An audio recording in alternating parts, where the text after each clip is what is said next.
Criticamente Divertido, canal do YouTube. Hoje é dia de obras incompreendidas e a gente vai falar do arrebatamento de psique do Bouguereau, então que representa aí um episódio da mitologia grega. Inicialmente a gente já tem que pensar que o Bouguereau foi um artista que foi duramente criticado no seu tempo e até recentemente ainda era muito não levado a sério, né, pelos historiadores da arte atuais.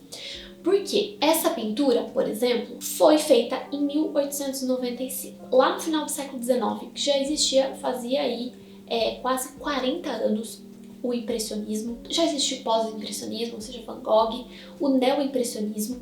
Então, esses artistas, por exemplo, criticavam muito os acadêmicos, dentre os quais o Bouguereau, porque eles estavam aí com várias inovações e outros artistas acadêmicos, como o Bouguereau, continuavam aí presos à academia de pintura. Então, que era tanto uma escola de arte quanto um certo órgão aí que regulava o que os artistas estavam fazendo e organizavam os famosos salões, os quais os impressionistas não participavam. Então, os impressionistas e os artistas aí que foram os que iniciaram a arte moderna criticavam os acadêmicos e os acadêmicos, por sua vez, criticavam esses artistas do início da arte moderna. Então, o Bouguereau mesmo criticava os modernistas. E era muito criticado o Bouguereau por respeitar aí as regras da academia. Então, a gente pode ver, por exemplo, que nessa pintura é aquela pintura super lisinha, né? Feita em várias camadas delicadas de óleo, sendo que os impressionistas estavam aí levando seus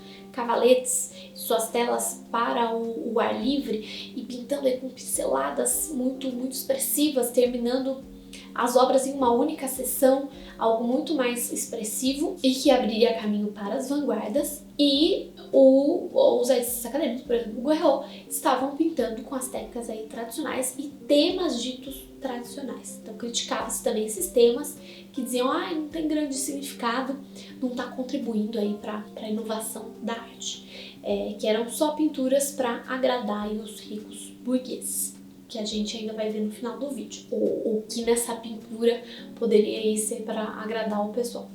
Mas então, antes de mais nada, a gente tem que entender o tema dessa pintura. Então, o arrebatamento de psique. Então, em francês é Le Ravissement de Psyché, e que a gente pode traduzir com essa palavra um pouco ambígua, arrebatamento, ou ainda como rápido, mas eu prefiro arrebatamento e a gente ainda vai ver o porquê também. Então, esse quadro mostra aí a história de Cupido e Psique. Cupido na maneira de escrever romana, né, que era chamado de Eros em grego, então que era aí o deus do amor, filho de Afrodite ou Vênus, a deusa do amor, da beleza e da fertilidade. E a Psique era aí uma mortal, e a gente reconhece essa personagem na tela porque ela tem asas de borboleta, enquanto Cupido tem aí as asas de anjo, né? E ela tem sempre essas asas de borboleta porque Psique, em grego, significa tanto alma quanto borboleta.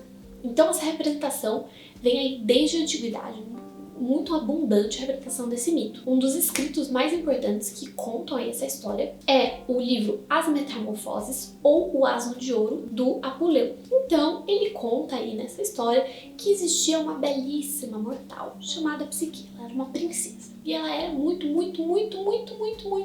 Tão linda que as pessoas começaram a adorá-la, tal como se adorava a deusa da beleza, né, a Afrodite, e levar presentes, levar oferendas, como se ela fosse uma deusa, de tão linda que ela era. Daí, a Vênus, a deusa da beleza, falou, mas peraí, tem um negócio errado aqui. E ela começou a ficar muito brava, porque assim, eu sou a deusa da beleza, eu sou uma deusa, ela é só uma mortal, o que vocês estão aí adorando essa mocinha? E daí ela ficou aí com ciúmes e mandou o filho dela, o Cupido, ou o Eros, fazer com que a Psique se apaixonasse por alguém asqueroso e abaixo da condição dela. Só que o negócio deu errado, porque quando Cupido olhou pra ela, ele achou ela tão linda que ele se mudocou um pouco, ficou confuso e tal, e no final ele mesmo acabou se espetando com uma de suas próprias flechas e ele se apaixonou por ela. Daí, para conseguir ficar com ela, o que ele fez? Ele foi lá e inspirou um oráculo, que nessa época tinha oráculos, né, pra adivinhar as coisas, e esse oráculo então disse para os pais da Psique que era para deixarem ela num certo lugar, né, numa colina lá, que um ser muito poderoso, temido por homens e deuses, iria buscá-la.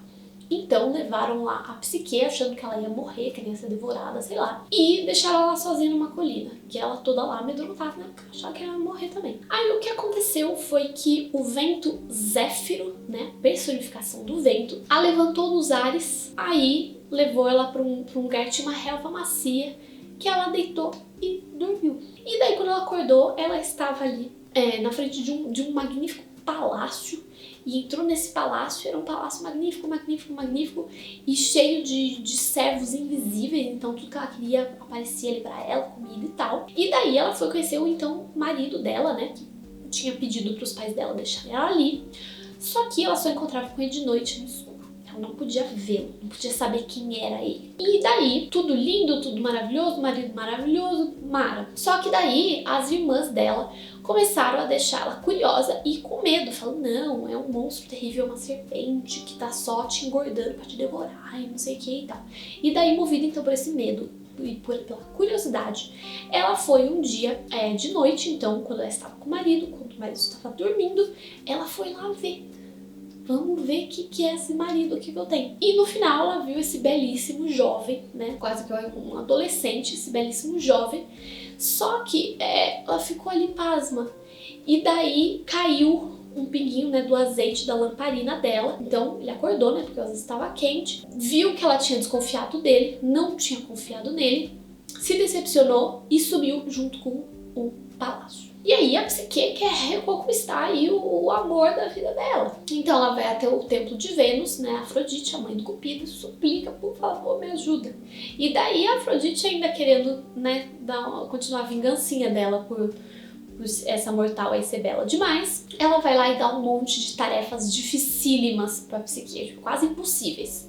E que a Psique acaba conseguindo realizar com diversas ajudas aí. E a última tarefa é que ela devia pegar com a Proserpina ou Perséfone, que então era uma deusa que era casada com Hades ou Plutão, que havia no submundo. Ela tinha que pegar uma caixa aí que em teoria conteria beleza. E ela pegou a caixa, só que ela ficou curiosa. Vocês viram que essa menina era curiosa. E daí ela abriu pra ver só uma frestinha assim, pra ver o que tinha dentro. E daí aconteceu que tinha ali dentro um negócio que fez com que ela dormisse profundamente, ficasse quase morta. Aí o Cupido a encontra, fala, meu Deus, a minha amada, perdoa ela, acorda ela com uma flechadinha de leve das flechas dele. E daí ele pede para Zeus, ou Júpiter, né, que é o deus mais importante do Olimpo, mais importante do panteão greco-romano, e pede para ele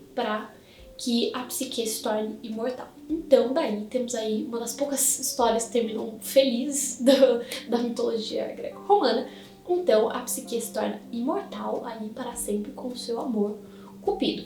E é aí uma representação, então, da elevação da alma que se torna imortal. Então, uma busca aí pela imortalidade da alma que passe aí por diversos desafios. Então aí o amor celeste, né, esse amor ligado à divindade, aos céus, então considerado aí um princípio de elevação espiritual capaz de abrir o coração à experiência do divino em várias crenças e filosofias. E esse tipo de pensamento era muito caro, por exemplo, aos neoplatonistas da Renascença. E dos maiores exemplos seguidos pelos acadêmicos eram justamente os renascentistas, que eles acreditavam que foram os caras aí que melhor conseguiram fazer arte. Então faz sentido o Bouguereau ter escolhido aí esse tema. E a gente pode notar que em toda a história que eu contei aqui, não tem necessariamente um momento que a Psique é levantada e sai voando pelo Cupido. Porque se a gente fosse pensar o momento que o Zéfiro, né, o vento vai carregá-la, mesmo se fosse uma personificação do vento, né, uma pessoa, um cara aí carregando ela estaria chorando, triste, o Apuleu conta que ela estaria chorando, e ela não estaria com esse rosto quase de êxtase que a gente vê.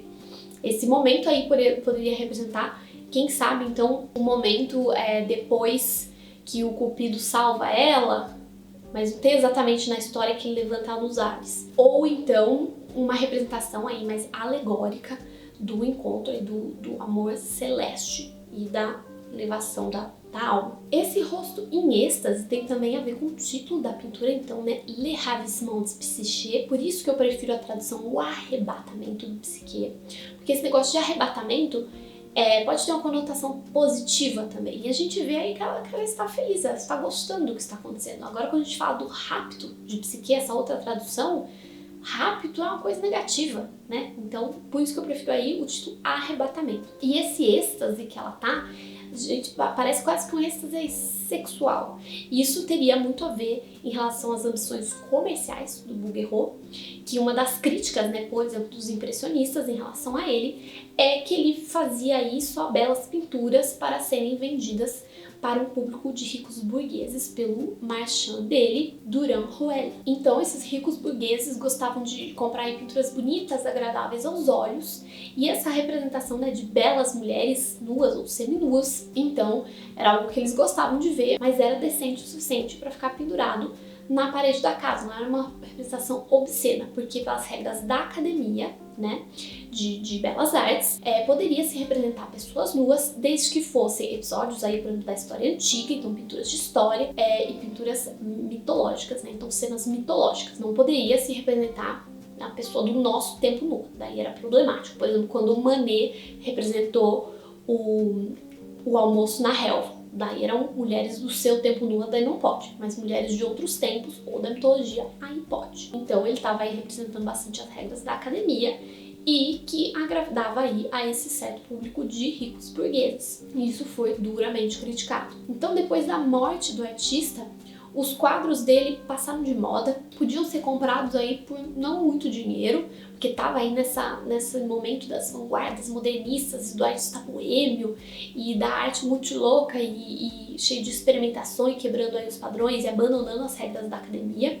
Então a arte dele perdeu o interesse do público, da crítica, e diminuiu muito aí de valor, mas nos últimos anos, né, recentemente, as obras dele têm voltado a despertar interesse, sobretudo com o movimento aí do hiperrealismo, então da representação muito realista, e daí a sua técnica sendo muito valorizada e os seus preços aumentando também pelo maior interesse dos colecionadores e interesse até mesmo de alguns curadores e alguns museus que começaram a dedicar obras a esse artista. Então, apesar de toda essa controvérsia aí desse artista, dessas críticas, a gente tem que saber que realmente ele tem uma maestria técnica, né, da técnica da pintura a óleo, muito importante, que ele tem aí obras muito belas, para ele a beleza era essencial e a sensibilidade de algumas dessas pinturas ainda encantam muitos espectadores. Prova aí que muitas obras dele são amplamente vendidas, né, as reproduções, então que agrada muito as pessoas. É um tipo de obra que é muito fácil consumir, mas nem por isso significa que seja ruim. Então eu acho que existe aí espaço para os impressionistas, para os vanguardas e tal, mas por que não também para o Bouguereau? Tudo pode ser aí valorizado pelas suas qualidades, pelas coisas aí que são legais dessas obras. E eu particularmente acho lindíssimas as representações do Bouguereau de Cupido e Psique. Acho que funciona muito para esse tema e é um tema que eu sou apaixonada. Então, por que não aí não pode existir todo mundo, não é? Simplesmente negar-lhe um lugar na história da arte, né, não me parece justo. Então é isso, espero que vocês tenham gostado desse vídeo. Se tiver outras obras do Bouguereau ou de outros artistas sobre as quais vocês gostariam que eu falasse, deixa aí nos comentários.